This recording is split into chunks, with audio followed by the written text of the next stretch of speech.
Pocahontas Chapter 1, Part 4. We're starting again on page 19, and we'll finish now Chapter 1. Remember now that John Smith is going back to Jamestown with Powhatan's request for gifts, especially Powhatan wanted guns. Once at the settlement, John showed Rawhunt the millstone. Rawhunt's body was deformed, so that he did not expect to move the millstone himself, but none of the 12 guards could move it either. Well, there were the cannon, John Smith pointed out.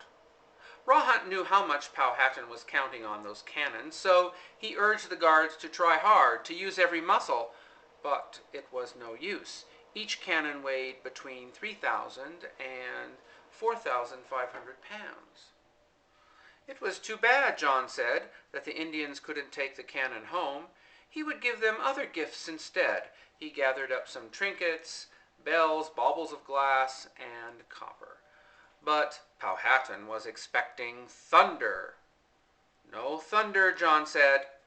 So the Indians went home, disgruntled, while John Smith, a free man again after 6 weeks of captivity, walked happily into Jamestown to report to the council on his narrow escape. He saw at once that Gabriel Archer had taken his place on the council. He also saw that Archer and Ratcliffe, obviously into some mischief or other, were upset to have him back. Indeed, as he soon found out, he was not a free man after all. He was under arrest, Archer told him. Arrest? For what? Murder. Whose murder? The murder of those 2 men in his party who had been killed by the Indians. He had been responsible for them, hadn't he? He had let them get killed, so he was guilty. Ratcliffe, who always agreed with Archer, chimed in, Captain Smith knew what the Bible said, didn't he? An eye for an eye. So, as president of the council, Ratcliffe sentenced John Smith to death. He would be executed the next morning. Put under guard, John Smith fumed. To have escaped the Indians, only to be put to death by his own people. He had always boasted that he was a lucky fellow, but where was his luck now? Actually, luck was at that very moment gliding toward him up the river.